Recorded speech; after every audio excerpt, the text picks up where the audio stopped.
Welcome to city cable news బులెటిన్ల ముందుగా headlines. Telugu Desam party Panyam నియోజకవర్గంలో జోరుగా కొనసాగుతున్న ఎన్నికల ప్రచారం.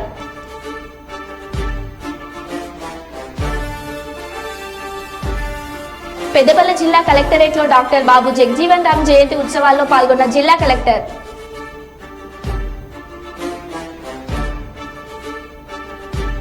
అంబులెన్స్ డ్రైవర్ అత్యాశకు నిండు ప్రాణం బలి. ఘనంగా బాబు జగజీవన్ రామ్ గారి 116వ జయంతి వేడుకలు. వైసీపీ నుంచి టీడీపీలోకి భారీగా చేరికలు.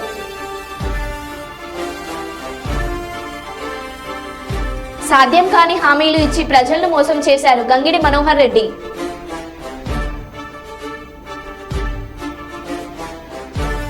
పాము కాటుకు గురైన విద్యార్థిని పరామర్శించిన ఎమ్మెల్సీ కంచర్ల.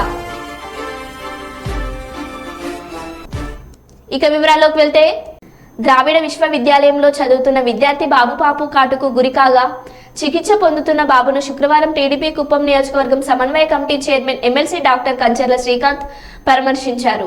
మెరుగైన వైద్యం అందించాలని డాక్టర్లను కోరారు. ఈ సందర్భంగా ఆయన మీడియాతో మాట్లాడుతూ, వైసీపీ ప్రభుత్వం వచ్చాక అన్ని వ్యవస్థలను నాశనం చేశారని, అందుకు ఉదాహరణ ద్రావిడ విశ్వవిద్యాలయం అన్నారు. తెలుగుదేశం ప్రభుత్వంలో ద్రావిడ విశ్వవిద్యాలయంలో 10 మంది విద్యార్థులతో కలకలలాడిందన్నారు. అవుట్సోర్సింగ్ ఉద్యోగులకు జీతాలు ఇచ్చే పరిస్థితులు కూడా ఈ ప్రభుత్వం లేదన్నారు. వర్సిటీ హాస్టల్ భవనంలోకి పాము వచ్చి విద్యార్థిని కరిచినా అక్కడ సిబ్బంది పట్టించుకోకపోవడంతో తోటి విద్యార్థులు ప్రభుత్వ ఆసుపత్రికి తీసుకొచ్చారన్నారు. విద్యార్థి ప్రాణాపాయ స్థితి నుంచి బయటపడినట్లు తెలిపారు. ప్రకాశం జిల్లా దర్శికి చెందిన బాబు అనే విద్యార్థికి ఏదైనా జరగరానిది జరిగి ఉంటే ఎవరు బాధ్యత తీసుకునేవారని ప్రశ్నించారు. పాము కరిసినట్టు బయటకు చెబితే మార్కులు కట్ చేస్తామంటూ వార్డెన్ బెదిరిస్తున్నట్లు విద్యార్థి తెలిపారన్నారు. తెలుగుదేశం ప్రభుత్వం రాగానే వర్సిటీకి పూర్వ వైభవం తీసుకొస్తామని ఇప్పటికే తెలుగుదేశం పార్టీ అధినేత నారా చంద్రబాబు నాయుడు ప్రకటించినట్లు తెలిపారు.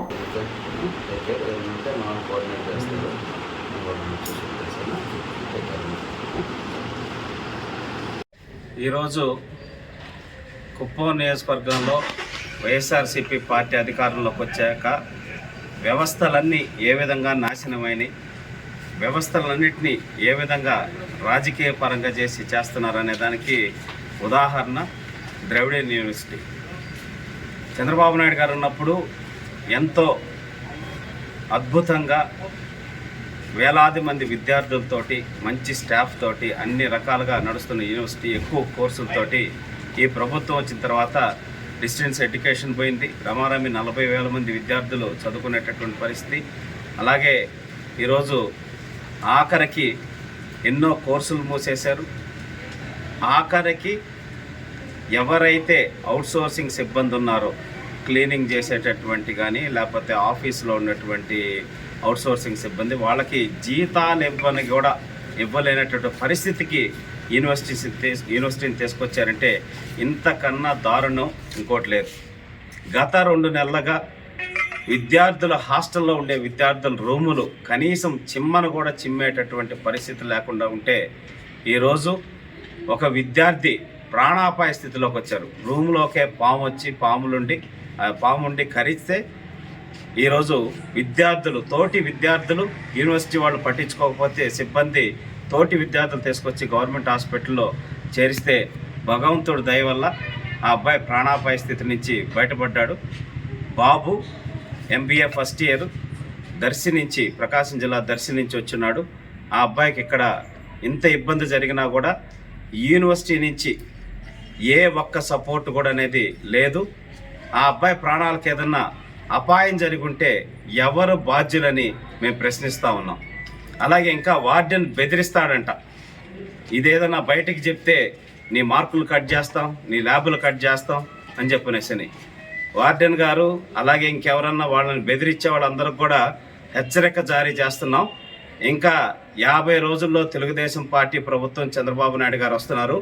ఎవరెవరైతే ఇట్లా బాధ్యతారహితంగా ప్రవర్తించారో వాళ్ళందరి మీద చట్టపరమైన చర్యలు అనేది తీసుకోవడం జరుగుతుంది. మళ్ళీ యూనివర్సిటీని పూర్వస్థితికి తీసుకొచ్చి అన్ని రకాలుగా అభివృద్ధి చేసే బాధ్యత చంద్రబాబు నాయుడు గారు తీసుకుంటానని మొన్న వచ్చిన సభలో కూడా చెప్పడం జరిగింది. ద్రవిడ యూనివర్సిటీలో ఇంజనీరింగ్ కోర్సులు కానీ అలాగే డిగ్రీ కాలేజీల అఫిలియేషన్ మొత్తం ఇక్కడికి చిత్తూరు జిల్లా సంబంధించిన మొత్తం ద్రవిడ యూనివర్సిటీకి ఇచ్చి దాని పూర్వ రాష్ట్ర వ్యాప్తంగా ఈ నెల 1వ తారీఖున పింఛన్లు ఇవ్వాలి. ఈ ప్రభుత్వం ఎందుకు పింఛన్లు 1వ తారీఖున ఇవ్వలేదో జగన్మోహన్ రెడ్డి సమాధానం చెప్పాలి. రాష్ట్రంలో వృద్ధాప్య పింఛన్లు ఇవ్వడానికి ప్రభుత్వం దగ్గర నిధులు లేవు.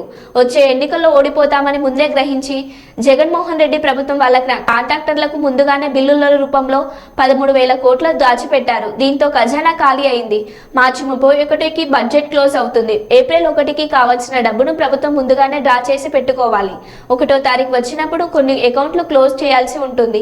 ఇలాంటి ఇబ్బందులు ముందే గమనించి ముందే డబ్బులు డ్రా చేసి సకాలంలో డబ్బులు ఇవ్వకుండా ఈ విషయాన్ని ప్రభుత్వం ప్రతిపక్షంపైనే నెట్టేందుకు ప్రయత్నించారు. జగన్ తన స్వార్థ ప్రయోజనాల కోసం ముందే 13,000 కోట్లను కాంట్రాక్టర్లకు దాచిపెట్టాడు. ఖజానా ఖాళీ చేసి పింఛన్ను 3వ తారీఖు ఇస్తున్నట్లు ఉత్తర్వులు కూడా ఇచ్చారు. ఎలక్షన్ కమిషన్ వాలంటీర్లను పింఛన్ ఇవ్వడానికి ఉపయోగించవద్దని చెప్పింది. దీనిని కూడా జగన్ ప్రభుత్వం రాజకీయ స్వలాభం కోసం వాడుకున్నారన్నారు. ఇలాంటి ఇబ్బందుల్ని ముందే గమనించి ముందే డబ్బులు డ్రా చేసి తద్వారా సకాలంలో వృద్ధులకు ఈ పెన్షన్స్కి అందరికీ పెన్షన్లు ఇస్తే సబబుగా ఉండేది. అట్లా కాకుండా టోటల్గా ఈ ఇష్యూని మెస్అప్ చేసి వీళ్ళ స్వార్థ ప్రయోజనాల కోసం 13,000 కోట్ల రూపాయలు డైవర్ట్ చేసి 1వ తారీఖున ఖజానా ఖాళీ చేసి 1వ తారీఖు ఇవ్వకుండా 27వ తారీఖునే ఒక సర్క్యులర్ ఇష్యూ చేసి 3వ తారీఖు ఇస్తామని అందరికీ ఆదేశాలు ఇచ్చి ఏదైతే ఎన్నికల కమిషన్ ఒక ఆదేశాలు ఇచ్చింది వాలంటీర్ సిస్టమ్ని ఇన్వాల్వ్ చేయొద్దని. ఎప్పుడైనా సరే గవర్నమెంట్ ఎంప్లాయీసే ఇన్వాల్వ్ అవుతారు తప్ప ఇలాంటి వాలంటీర్స్ అందరూ కూడా గవర్నమెంట్ వర్కుల్లో ఇన్వాల్వ్ కారు. ఆ విషయమే ఎలక్షన్ కమిషన్ చెప్పింది. మంచిర్యాల పట్టణంలో ఒక అంబులెన్స్ డ్రైవర్ హాస్పిటల్స్ వారు ఇచ్చే కమిషన్లకు కక్కుర్తిపడి పేషెంట్ నిర్ణయానికి వ్యతిరేకంగా ఎలాంటి అత్యవసర వసతులు లేని హాస్పిటల్స్ కు అంబులెన్స్ డ్రైవర్స్ తన ఇష్టానుసారంగా తరలించడం వలన ఒక మహిళ సరైన సమయంలో వైద్యం అందక కరీంనగర్ లో చనిపోయినట్లు మంచిర్యాలలో వార్త చక్కర్లు కొడుతుంది. ఈ మధ్య కాలంలో కూడా ఒక మహిళ పేషెంట్ కూడా ఇలాంటి అనుభవం ఎదురైనట్లు తెలుస్తుంది. మంచిర్యాల పట్టణంలో కొంతమంది అంబులెన్స్ డ్రైవర్లు అత్యాశకు పోయి రోగి ప్రాణాలతో చెలగాటం ఆడుతున్నట్లు పలువురు చర్చించుకుంటున్నారు. 3/2024 రోజు లక్షపేటలో యాక్సిడెంట్ అవుతుంది. యాక్సిడెంట్ అయిన వెంటనే ఆ ఇంజూర్డ్ పర్సన్ని గవర్నమెంట్ హాస్పిటల్ మంచిర్యాలకు తీసుకురావడం జరిగింది. అక్కడ ఫస్ట్ ఎయిడ్ చేసిన తర్వాత అక్కడి డాక్టర్ల సూచన మేరకు ఈ పేషెంట్ కొంచెం కండిషన్ సీరియస్ ఉంది, పై ఆసుపత్రికి తీసుకుపోండి, ఇంకా బెటర్ హాస్పిటల్ కానీ డాక్టర్ గారు రిఫర్ చేయగా కరీంనగర్ తీసుకుపోవడానికి పేషెంట్ యొక్క అటెండెంట్స్ వాళ్ళ తండ్రి మరియు ఇంకా బంధువులు కలిసి అక్కడ ఉన్న అందుబాటులో ఉన్న ఒక అంబులెన్స్ని మాట్లాడుకోవడం జరుగుతుంది. ఆ అంబులెన్సు డ్రైవర్ సాగర్, అతనిది నర్సింగాపూర్ జైపూర్ మండలం, ఇక్కడే వచ్చి ఉంటున్నాడు మంచిర్యాలలో. ఇతను సొంత ఒక అంబులెన్స్ కొనుక్కొని జీవనం సాగిస్తూ ఉన్నాడు. ఇక్కడ జరుగుతున్న తతంగం ఇక్కడనే జరుగుతూ ఉంది, మొత్తం అంబులెన్స్ వ్యవస్థ. ఆ అంబులెన్స్లో పేషెంట్ని అడ్మిట్ చేసుకున్న తర్వాత వాళ్ళు అటెండెంట్స్ ఏమన్నారంటే కెల్విన్ హాస్పిటల్ కరీంనగర్కి తీసుకుపోండి అని చెప్పడం జరిగింది. కానీ వాళ్ళ యొక్క నిర్ణయానికి, వాళ్ళు చెప్పిన దానికి వ్యతిరేకంగా తన సాగర్ యొక్క ఇష్టానుసారం వసుధ హాస్పిటల్ మంచిర్యాలకు తీసుకుపోవడం జరిగింది. అక్కడ దాదాపు అరగంట నుంచి 30 గంట వరకు టైం వేస్ట్ కావడం జరిగింది. అక్కడ కూడా సరైన ట్రీట్మెంట్ అందకపోయేసరికి మళ్ళీ వాళ్ళు కూడా కరీంనగర్ పంపించడం జరిగింది. కరీంనగర్ వీళ్ళు చెప్తా ఉన్నారు కెల్విన్ హాస్పిటల్ వెళ్దామని. మరి వీళ్ళ మాట వినకుండా ఈ డ్రైవర్ తనకు తెలిసిన, తనకు ఎక్కడైతే కమిషన్ వస్తుందో అక్కడికి అకిరా హాస్పిటల్కి తీసుకువెళ్ళడం జరిగింది. అక్కడ ఒక దాదాపు 20 నుంచి 40 నిమిషాల వరకు మళ్ళీ ట్రీట్మెంట్ చేసినట్టు చేసి తర్వాత అక్కడ కూడా కాకపోయేసరికి మళ్ళీ కెల్విన్ హాస్పిటల్కు తీసుకెళ్ళడం జరిగింది. అక్కడ డాక్టర్లు పరీక్షించిన తర్వాత ఈ బ్రెయిన్ డెడ్ అయింది. ఒక గంట ముందు, గంట ముందు వస్తే సర్వైవ్ అయ్యేది, కాకపోతే ఇప్పుడు బ్రెయిన్ డెడ్ అయిపోయింది, మేము ఏం చేయలేదని చెప్పడం జరిగింది. దానికి వాళ్ళు ఏడ్చుకుంటూ అదే అంబులెన్స్లో గవర్నమెంట్ హాస్పిటల్ మంచిర్యాలకు మళ్ళీ తిరిగి తీసుకురావడం జరిగింది. ఆమె ఫస్ట్ రోజు చనిపోవడం జరిగింది. ఇది బాధాకరమైన విషయం. ఇక్కడ గమనించాల్సింది ఏంటంటే, ఇంతకుముందు కూడా మేము ప్రెస్కు అంబులెన్స్ డ్రైవర్లందరినీ, ఓనర్లను పిలిపించి, మేము ఇంతకుముందు కూడా ఒక లేడీ వాళ్ళ భర్త మేషన్ పని చేస్తూ ఉంటాడు, బిల్డింగ్ మీదకి వెళ్ళి పడి చనిపోయినాడు. ఇట్లనే అయితే వాళ్ళు ఒక హాస్పిటల్కి తీసుకుపోమని ఇంకో హాస్పిటల్ తీసుకుపోతే అతను కూడా చనిపోవడం జరిగింది. సో ఈ కాసుల కక్కుర్తి కొరకు ఈ అంబులెన్స్ డ్రైవర్లు, ఓనర్లు ఆశపడి పేషెంట్ల ప్రాణాలని గాలిలో వదిలేస్తూ ఉన్నారు.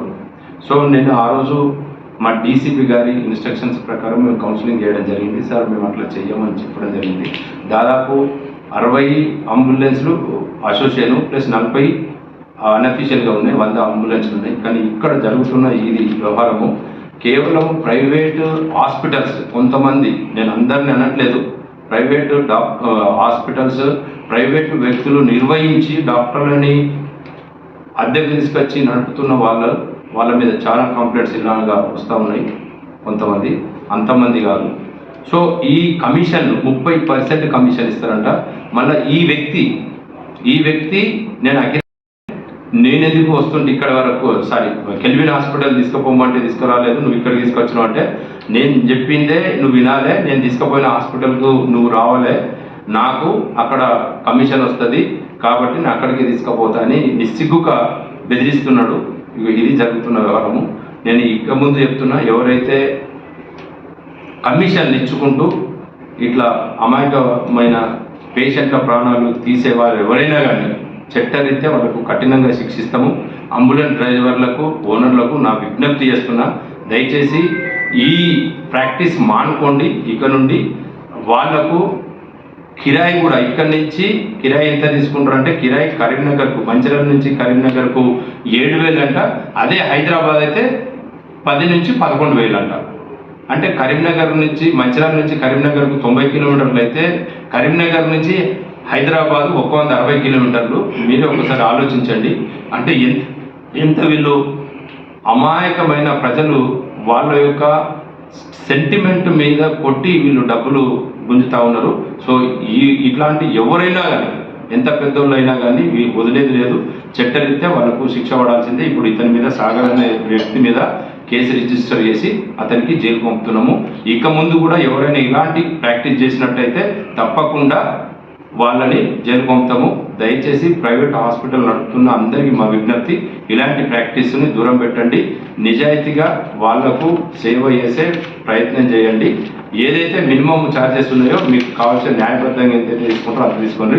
కానీ ఇన్సెంటివ్స్ ఇచ్చుకుంటా వాళ్ళ దగ్గర ఎక్కువ డబ్బులు గుంచి అమాయకమైన ప్రజల్ని ప్రాణాలు తీసే పరిస్థితి తీసుకురాకండి. Thank you. శుక్రవారం పెద్దపల్లి జిల్లా కలెక్టరేట్లోని సమావేశ మందిరంలో షెడ్యూల్డ్ కులాల అభివృద్ధి శాఖ ఆధ్వర్యంలో నిర్వహించిన డాక్టర్ బాబు జగ్జీవన్ రామ్ జయంతి కార్యక్రమంలో జిల్లా కలెక్టర్ ముజిమిల్ ఖాన్, అదనపు కలెక్టర్ జీవి శ్యామ్ ప్రసాద్ లాల్తో కలిసి జ్యోతి ప్రజ్వలన చేసి కార్యక్రమం ప్రారంభించిన అనంతరం డాక్టర్ బాబు జగ్జీవన్ రామ్ చిత్రపటానికి పూలమాలలు వేసి నివాళులర్పించారు.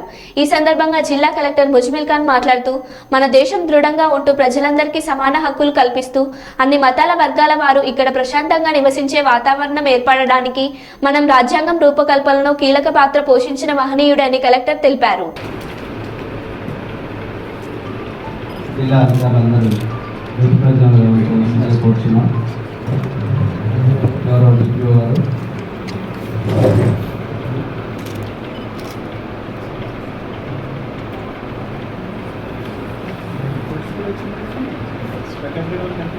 సామాజిక న్యాయ పోరాట యోధుడు, సంఘ సంస్కర్త పూజ్య బాబు జగ్జీవన్ రామ్ గారి జయంతి ఉత్సవాల సందర్భంగా వారికి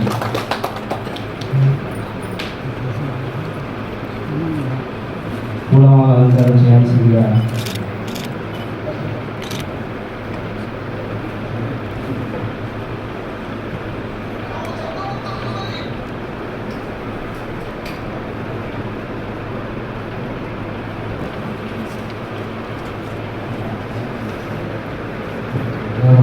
ఏఎస్డీఓ గారు. కాబట్టి అవకాశాలు మనకు వచ్చినప్పుడు ఆ పెద్ద జీవితాల గురించి కొంచెం నేర్చుకోవడం అనేది, ఆ పెద్ద జీవితాన్ని అది చేసిన త్యాగాన్ని గుర్తుపెట్టుకోవడానికి మనం ఇటువంటి సందర్భాలను ఉపయోగించుకుంటాం. మూడు అంశాలు చిన్నవి. మొదటిది, ఏ రాజ్యాంగం వల్ల మనమందరం ఇక్కడ ఉన్నామో దాంట్లో ఒక కీలక పాత్ర పోషించింది డాక్టర్ జగజీవన్ రామ్ గారు, అలాగే అంబేద్కర్ గారు, అలాగే ఇక్కడ పెద్దలు.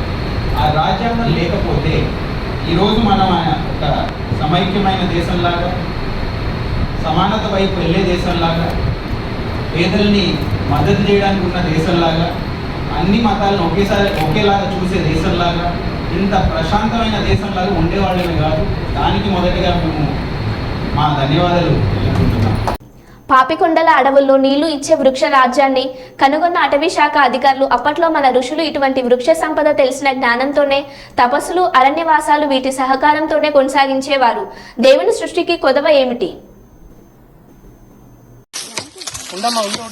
ఆగదు.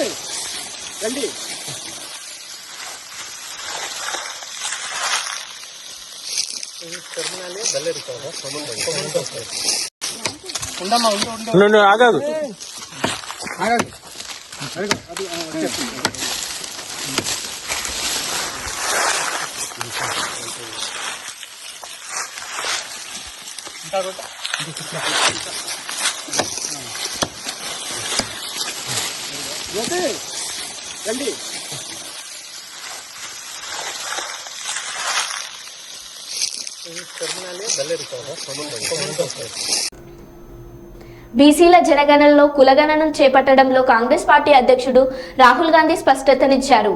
బీసీ సంఘం జాతీయ అధ్యక్షులు గుజ్జ సత్యం అన్నారు.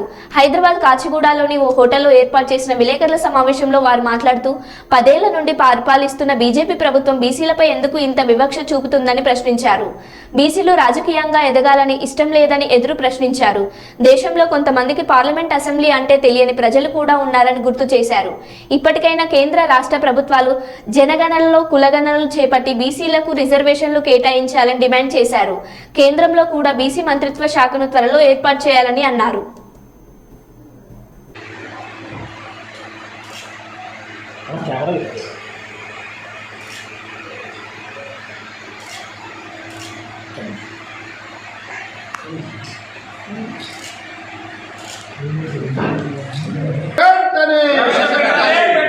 ప్రవేశపెట్టాలి పార్లమెంట్ లో బీసీ బిల్లు వెంటనే. జరగబోయే పార్లమెంట్ ఎలక్షన్స్ లో బీసీలకు 10 టికెట్లు కేటాయించాలి. జై బీసీ, జై బీసీ.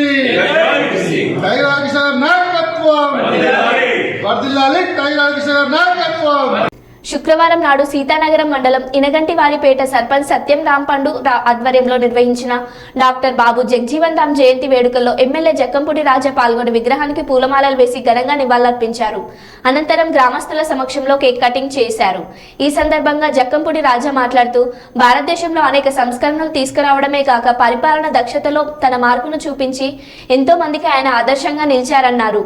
దేశ ఉప ప్రధాన మంత్రిగాను డాక్టర్ బాబు జగజీవన్ రామ్ తీసుకున్న అసంఖ్యాక నిర్ణయాలు దేశాభివృద్ధికి ఎంతగానో తోడ్పడ్డాయని, ముఖ్యంగా కేంద్ర వ్యవసాయ ఆహార శాఖ మంత్రిగా ఆయన దేశంలోని ఆహార సమస్యల పరిష్కారం కోసం హరిత విప్లవానికి నాంది పలికారన్నారు. స్థిరమైన స్థానాన్ని సంపాదించుకుంటారు. వాళ్ళ జీవించినటువంటి కాల సమయంలో చెరగని జాతి ముద్దుబిడ్డ డాక్టర్ బాబు జగజీవన్ రామ్ జయంతిని జరుపుకోవడం చాలా ఆనందంగా ఉంది. ఇంతమంది ఈ పేడగ్రామంలో యువత పెద్దలు అందరూ సహకరించి ఈ కార్యక్రమం జయప్రదం చేసినందుకు మరి ముఖ్యంగా ధన్యవాదాలు.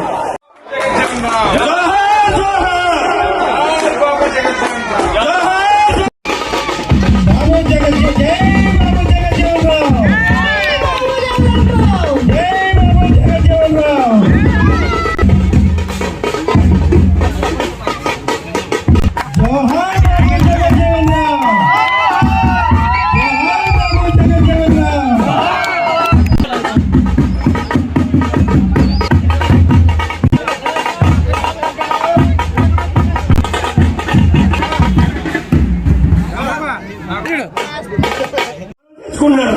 ముందుగా 2 ఆణిముత్యాల మాటలు మన ఎమ్మెల్యే గారు రాజాబాబు గారు మాట్లాడతారు. అందరూ శబ్దంగా ఉండండి. కర్నూలు జిల్లా కల్లూరు అర్బన్ 34వ వార్డు నిర్మల్ నగర్ లో ఎన్నికల ప్రచారంలో భాగంగా బాబు సూపర్ 6 డోర్ టు డోర్ కార్యక్రమం నిర్వహించి కాలనీలో సమస్యలు తెలుసుకుంటూ పథకాల గురించి వివరిస్తూ వచ్చే ఎన్నికల్లో 2 ఓట్లు సైకిల్ గుర్తుకు ఓటు వేసి గెలిపించాలని కోరుతున్న పాణ్యం మాజీ ఎమ్మెల్యే పాణ్యం టీడీపీ ఎమ్మెల్యే అభ్యర్థి శ్రీమతి గౌరు చరితారెడ్డి. బాబు జరుగు జరుగు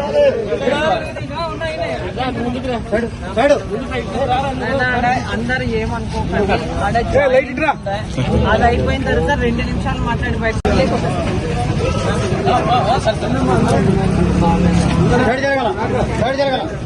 లేడీస్ జరుగుతుంది హటో లేడీస్ గెట్లేదు మీకోసం చాలా అవతల అవతల కొంచెం జరుగు 2 నిమిషాలు పోయేది ఆడ ఆడ తీసుకున్నా ఓకేనా ఇది తీసుకోవాలి.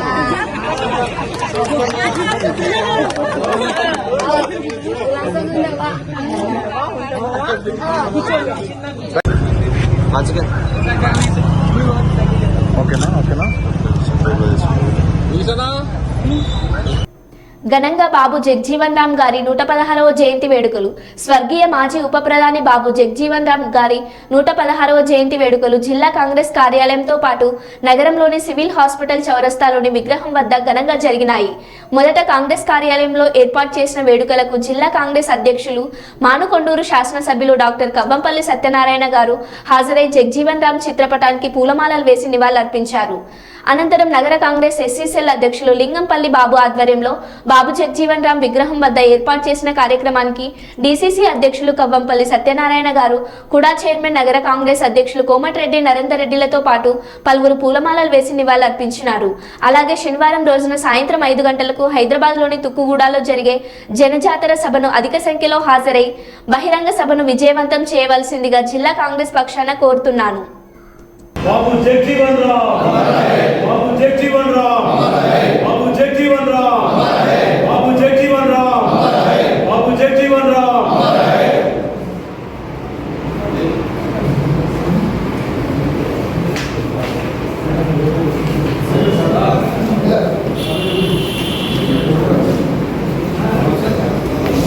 నూట 16వ జయంతిని ఈరోజు జిల్లా కాంగ్రెస్ పార్టీ కార్యాలయంలో ఆయనకు ఘనంగా నివాళులు అర్పించడం జరిగింది.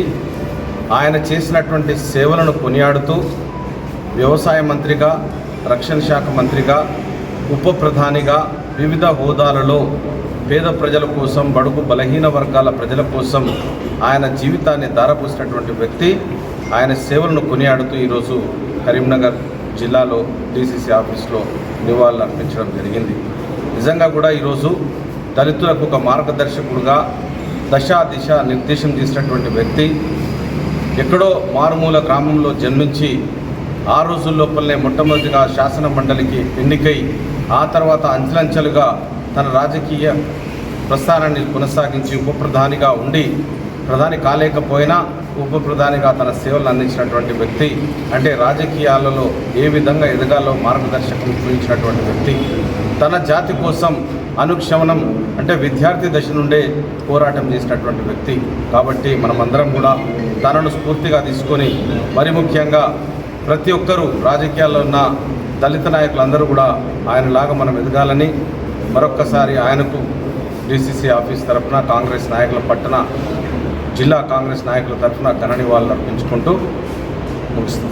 రేపు తుక్కుగూడలో జరగబోయే జన జాగరణ సభకు మన కాబోయే ప్రధాని కాంగ్రెస్ పార్టీ అధికారంలోకి వస్తున్నది. తప్పకుండా మోడీ ప్రభుత్వం ఓడిపోతూ ఉన్నది. వాళ్ళు మీడియాను అంతా మేనేజ్ చేసి మేము 400 సీట్లు అంటున్నారు. మరి 400 సీట్లు అన్నోళ్ళు అన్ని పార్టీలను దూరం చేసి ఈసారి మళ్ళీ అలయన్స్ చేసుకోవడం దేనికని నేను చెప్తా ఉన్నాను. ప్రజాస్వామ్యాన్ని కూని చేస్తూ, ముఖ్యమంత్రులను జైల్లో వేస్తూ, మాజీ ముఖ్యమంత్రులను జైల్లో వేస్తూ ఈరోజు కేజ్రీవాల్ జైల్లో వేయడం ఏంటి? శిబు సోరెన్, హేమంత్ సోరెన్ జైల్లో వేయడం ఏంటి? ఇది ప్రజాస్వామ్యానికి విరోధకాలు ఇచ్చినటువంటిది. మరి అవినీతి గురించి నువ్వు మాట్లాడావు. మరి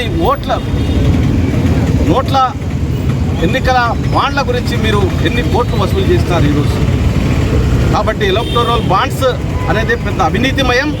ఆ పేరు మీద మీరు వేల కోట్లు ఈరోజు శరత్ చంద్రారెడ్డి దగ్గర ఎన్ని కోట్లు తీసుకొని ఆయనకు బెయిల్ ఇచ్చినారు, ఎన్ని కోట్ల రూపాయలు ఇచ్చుకొని డిఎల్ఎఫ్ సంస్థకు కేసులు లేకుండా చేసినారు. ఇవన్నీ ప్రజలు గమనిస్తూ ఉన్నారు. కాబట్టి రేపు జరగబోయే భారీ బహిరంగ సభకు రాహుల్ గాంధీ గారు, మన కాబోయే ప్రధాని గారు వస్తున్నారు. కాబట్టి అందరూ కూడా అధిక సంఖ్యలో పాల్గొని ప్రజాస్వామ్యాన్ని పరిరక్షించాలని నేను కోరుకుంటున్నాను. 116వ జన్మదినం సందర్భంగా కరీంనగర్ జిల్లాలో ఆయన ఆలోచన విధానాన్ని నచ్చి ఆయన మార్గదర్శకునిగా తీసుకొని ఈరోజు ఆయనకు ఘనంగా ఆయన జన్మదినం సందర్భంగా, జయంతి సందర్భంగా నివాళులర్పించడం జరిగింది. ఒక శాసన మండలి సభ్యునిగా తన జీవితాన్ని ప్రారంభించి ఉప ప్రధానిగా, రక్షణ శాఖ మంత్రిగా, వ్యవసాయ శాఖ మంత్రిగా అంచెలంచెలుగా ఎదిగి ఈ రాజకీయాలలో వచ్చినటువంటి రాజకీయ నాయకులకు మాదిరికరంగా ఉన్నటువంటి వ్యక్తి బాబు జగజీవన్ రామ్. బడుగు బలహీన వర్గాల ప్రజల కోసం, వాళ్ళ అభ్యున్నతి కోసం, వాళ్ళ యొక్క ఆలోచన, ఆయన యొక్క ఆలోచన విధానం బడుగు బలహీన వర్గాల ప్రజల కోసం ధారపోసినటువంటి వ్యక్తి. ఆయనకు ఈరోజు మేమందరం కూడా ఘనంగా ఘన నివాళులు అర్పిస్తూ ఉన్నాం. ఎందుకంటే దళితుడయుండి ఒక చమార్ కులం నుండి వచ్చి అంత అత్యున్నత స్థానానికి దిగినటువంటి వ్యక్తి చాలామందికి ఈరోజు ఒక మార్గదర్శకునిగా ఉన్నారు. మరి ఈరోజు ఎన్నికల సందర్భంగా నేను అందరికీ ఒకటే విజ్ఞప్తి చేస్తూ ఉన్నాను. ఒక్కసారి ఆలోచించండి.